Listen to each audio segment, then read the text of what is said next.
Alright, alright. Welcome to the heart-pounding live gunfight scene. Sion is staring wide-eyed, completely bewildered, when suddenly a blonde beauty arrives like a hero, providing him with new clues. Yes, indeed, this entire affair is Mark's cunning plot.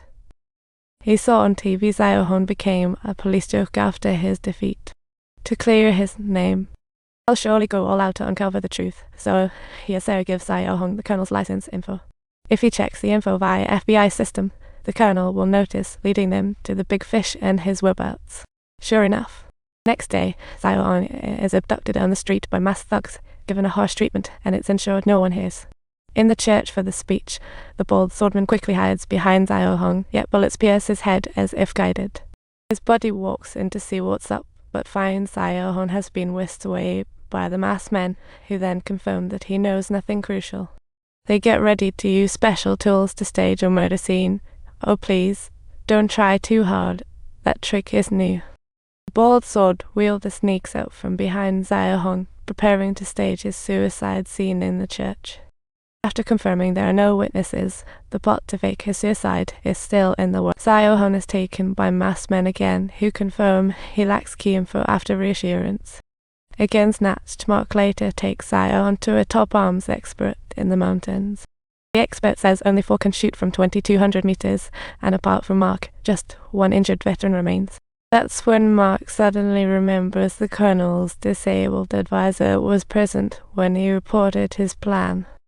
Sion then uses his FBI colleagues to track down the advisor's location. After confirming their target, the two set off quickly. They first hit the supermarket to pick up a bunch of chemical reagents and tubing, then with Mark's expert modifications, they successfully whip up a powerful bomb. Once everything's prepped, they sneak into the perimeter of the advisor's ranch. Sion guards the perimeter, Mark sneaks to the villa to plant the bomb, and swiftly neutralizes all 4 ranch guards.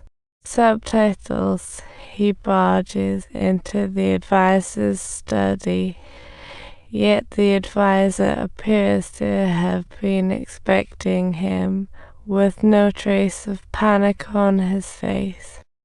He spills all the secrets to Mark, who realizes that the Archbishop defending the citizens is actually the Colonel's true target. At this moment, the advisor suddenly pulls the gun and aims it at his own throat. Turns out he is just another huge fish in the Colonel's pond. Mark drops the big fish, but outside the villa, dozens of heavily armed killers surround him, and Mark stays calm as a cucumber. First, he takes care of the assassins who barged in, and then he tosses the remaining bombs by the window. As the other assassins approach the villa, Sion hits the detonator, and in the chaos, Mark quickly retreats to a second hiding spot. Unexpectedly, the Colonel goes rogue and sends in a helicopter to rain bullets on them, leaving the two no choice but to run for their lives. Mark spots a fuel tank beneath the helicopter and shouts for Sion to sprint and draw fire. He aims at the fuel tank, blowing it up and engulfing the helicopter in huge flames instantly. The two escape the blockade, but fail. News quickly reaches the scheming senator. He ordered the Colonel to eliminate Mark at any cost, forcing him to call Mark. The Colonel tries to use Sarah to lure Mark out, but little did he know, Mark has a few tricks up his sleeve. Mark threatens to upload the recording online, and under pressure, the Colonel has no choice but to agree to Mark's terms to exchange Sarah. 2 days later, on a snowy mountain in Montana, the Colonel arrives with Sarah and the senator as agreed. Not far away on the hillside, Mark is seen walking towards them with a sniper rifle, and with the sound of a gunshot, he falls to the ground instantly. They place snipers in the mountain. When the senator was about to celebrate, the shooter was instantly headshot. However, Mark slowly gets back up and wobbles toward them, making the senator realize that it was actually Sion who got knocked down.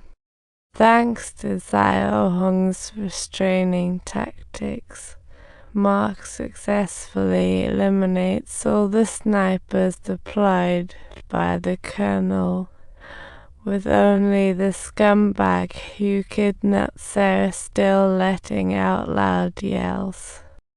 However, the Senator and the Colonel aren't about to back down so easily. The Senator shockingly tries to recruit Mark with hefty sums of cash. The Senator's empty talk completely wakes Mark up to reality. He realizes that merely stopping the recording will not suffice to bring them down. Just then, an FBI helicopter nears, and Mark splashes gasoline on the recorder, igniting it. Mission accomplished, the Senator boards the helicopter and departs in style, while the Colonel throws some shade. But things do not go according to the Colonel's script. The atmosphere of the meeting takes on a bizarre and tense turn. A week later, in a special trial in Washington, Mark, after confirming with the FBI director that the gun hasn't been tampered, suddenly loads a bullet into the gun, aims his sniper rifle at the Colonel, and decisively pulls the trigger. But the bullet just turns out Mark has a habit of swapping out the firing pin after shooting, just to prevent the gun from being stolen and used. Since the bullet couldn't fire, it proves that the real shooter is someone else. Realizing he can't pin anything on Mark, the Senator stands up and prepares to leave. This proves the Colonel's gang committed massacres in Africa, but as it happened abroad, U.S. law simply has no right or jurisdiction to handle it. Although everyone hates the Colonel with a passion, they can only watch in fury as he struts away like a peacock,